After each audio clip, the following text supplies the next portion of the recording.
La meilleure chose que tu peux apprendre, c'est comment est vraie la parole de Dieu et comment Dieu t'aime. Dieu veut le meilleur pour toi. Il veut que tu vives vieille, 120 ans. Ouh là là!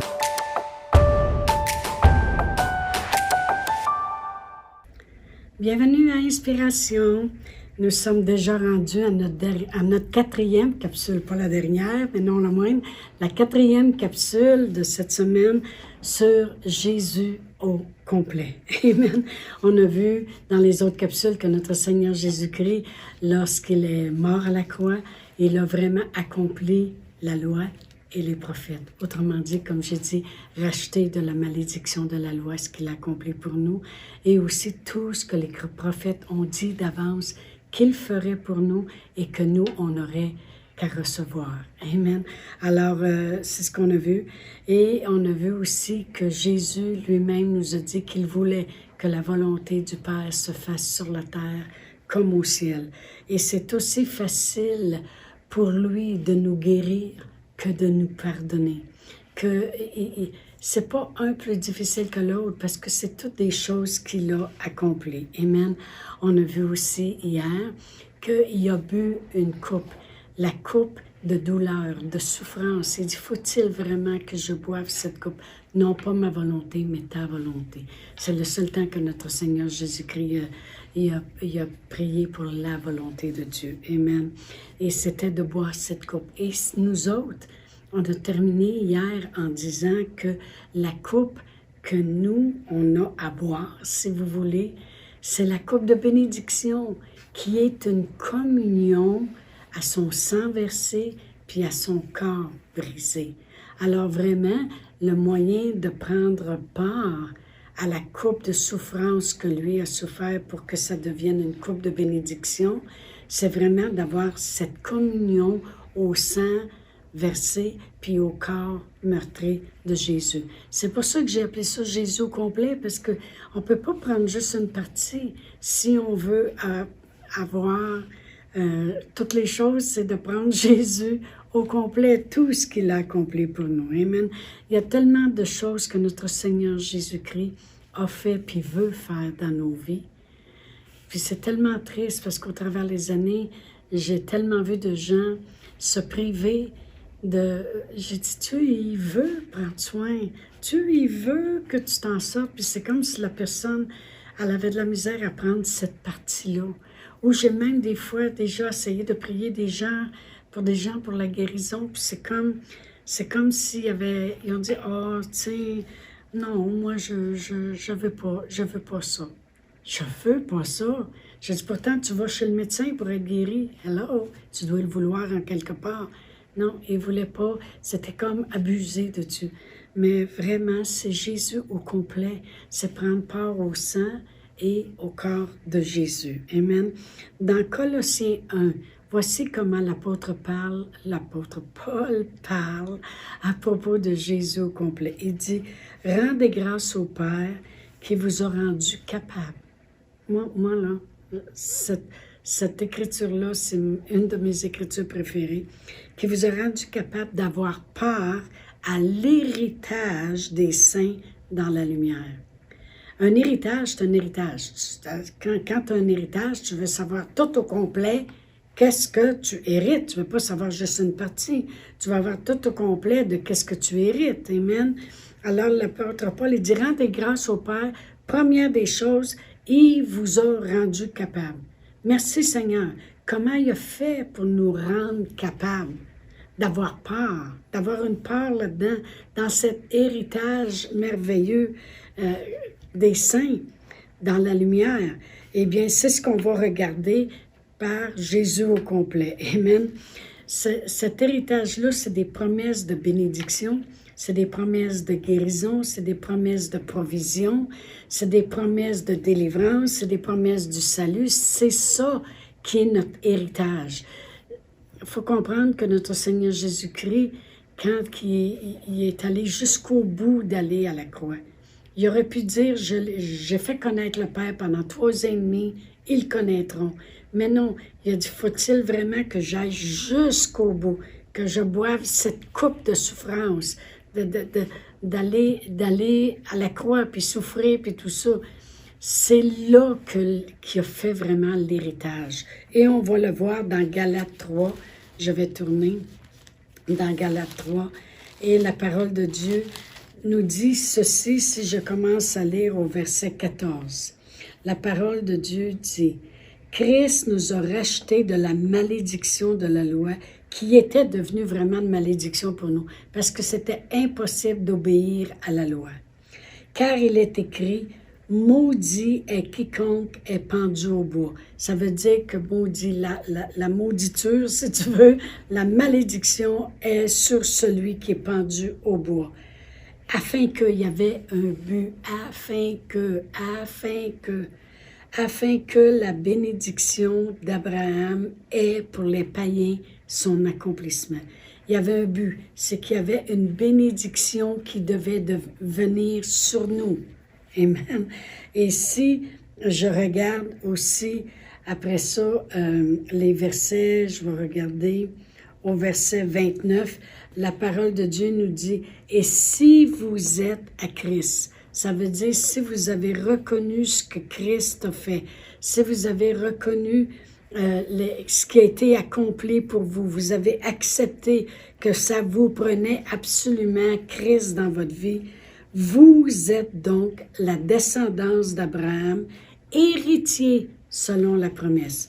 Ça veut dire que la façon qu'on a pris part à l'héritage, l'apôtre Paul dit, rendez grâce au Dieu qui vous a rendu capable d'avoir part à l'héritage, c'est en acceptant Christ, premièrement. Mais il faut l'accepter au complet. Parce que si j'accepte juste une facette, je reçois une partie de l'héritage. C'est comme des fois les gens vont dire, j'ai juste une partie de mon héritage, mais quand j'aurai 25 ans, j'aurai l'autre partie, puis quand j'aurai plus tard des enfants, il y a une autre partie que j'aurai plus tard. Non, non. Acceptons tout ce qui a été fait à la croix, parce que tout a été fait. Si vous êtes à Christ, vous êtes donc la descendance d'Abraham, bien, vous êtes héritier selon la promesse qui avait été faite à Abraham, que Christ, il mourrait, il porterait et subirait la malédiction sur lui, il nous rachèterait de la malédiction afin qu'on puisse avoir la bénédiction qui a été promise à Abraham. Puis, pour avoir cette bénédiction qui a été promise à Abraham, il faut que j'accepte qu'est-ce que Christ a fait. Et si je suis à Christ, je suis la descendance d'Abraham, je suis héritière selon la promesse. Amen. Alors, pour avoir part, moi, je rends grâce à Dieu. Merci Seigneur, merci Seigneur. Ça faisait longtemps que c'était commencé, depuis Genèse 12, qu'il y a une promesse qui avait été faite à Abraham, que sa descendance sera bénie s'il obéirait, puis il l'a fait, il a obéi, puis il est parti par la foi, puis il a cru Dieu. Fait que si moi, je fais pareil comme lui, puis je marche par la foi, puis je crois aux choses, alors je reçois cette bénédiction-là que tu y avais promis, puis bien des 1000 années plus tard, Jésus est arrivé, et puis il a tout accompli, puis je suis devenue vraiment héritière. Amen. Gloire à Dieu. Alors, vraiment, merci Seigneur pour la part que j'ai à cet héritage. Amen. Gloire à Dieu. On va aller à Luc 19. Luc 19. Et je vais lire du verset 1 à 10. Luc 19. Et verset 1 à 10. Alors, je tourne. Jésus étant entré dans Jéricho, traversa la ville, et voici un homme riche appelé Zachée, chef des publicains, cherchait à voir qui était Jésus. Mais il ne pouvait y parvenir à cause de la foule, car il était de petite taille. Il courut en avant et monta sur un sycomore pour le voir, puisqu'il devait passer par là. Lorsque Jésus fut arrivé à cet endroit, il leva les yeux et dit, « Zachée, hâte-toi de descendre, car il faut que je demeure aujourd'hui dans ta maison. » Zachée se hâta de descendre et le reçut avec joie. Voyant cela, tous murmuraient et disaient, « Il est allé loger chez un homme pécheur. » Mais Zachée, se tenant devant le Seigneur, lui dit, « Voici, Seigneur, je donne aux pauvres la moitié de mes biens, et si j'ai fait tort de quelque chose à quelqu'un, je lui rends le quadruple. » Jésus lui dit, « Le salut est entré aujourd'hui dans cette maison parce que celui-ci était aussi un fils d'Abraham. Car le Fils de l'homme est venu chercher et sauver ce qui était perdu. » Voyez-vous, parce qu'il était un fils d'Abraham, il se devait de recevoir le salut dans sa maison. Une partie de son héritage qui était le salut. La même chose avec une femme courbée depuis 18 ans. Si je m'en vais dans Luc 13, la parole de Dieu nous dit que Jésus enseignait une journée dans la synagogue. Et si je regarde au verset 10, ça dit, « Jésus enseignait dans une synagogue le jour du sabbat. Et voici, il y avait là une femme possédée d'un esprit qui la rendait infirme depuis 18 ans. Elle était courbée et ne pouvait pas du tout se redresser. Lorsqu'il la vit, Jésus lui adressa la parole et lui dit, « Femme, tu es délivrée de ton infirmité. » Il lui imposa les mains. À l'instant, elle se redressa et glorifia Dieu. Et là, il y a des gens qui étaient indignés de ce que Jésus avait guéri cette femme-là le jour du sabbat. Au verset 16, la parole de Dieu dit, il dit, « Et cette femme qui est une fille d'Abraham, et que Satan tenait liée depuis 18 ans, ne fallait-il pas la délivrer de cette chaîne le jour du sabbat? » Voyez-vous, parce qu'elle était une fille d'Abraham, elle se devait de recevoir la guérison. Parce que Zachée était un fils d'Abraham, il se devait de recevoir le salut. Voyez-vous, Jésus, lorsqu'il regardait ces gens-là, il savait que c'était la descendance d'Abraham. Il se devait d'avoir Jésus au complet. J'ai lu tantôt que nous autres, parce que nous sommes à Christ, nous sommes devenus la descendance d'Abraham. Mais si je suis une fille d'Abraham, je me dois de recevoir la guérison. Si je suis une fille d'Abraham, je me dois de recevoir le salut. Et je pourrais vous montrer bien des exemples comment Jésus prenait soin, parce que c'était les enfants, la descendance d'Abraham. J'ai un héritage. Et le moyen d'y prendre part, c'est de croire à notre Seigneur Jésus-Christ et de le recevoir au complet. Mais je rends grâce. Comme l'apôtre Paul dit, rendez grâce au Père qui vous a rendu capable. C'est juste ce qu'on a à faire. Merci Seigneur. Lui rendre l'honneur. C'est grâce à lui. Si je suis en santé aujourd'hui et j'ai été guéri en train de mourir du COVID, je rends grâce à Dieu. Je ne rends pas grâce à moi. Je rends grâce à Dieu que ça valait la peine de m'appuyer sur sa parole. Si je suis où je suis aujourd'hui, si je suis capable même de faire ces enseignements-là, je rends grâce à Dieu, parce que c'est lui qui me donne la force pour faire les choses. Amen. Gloire à Dieu.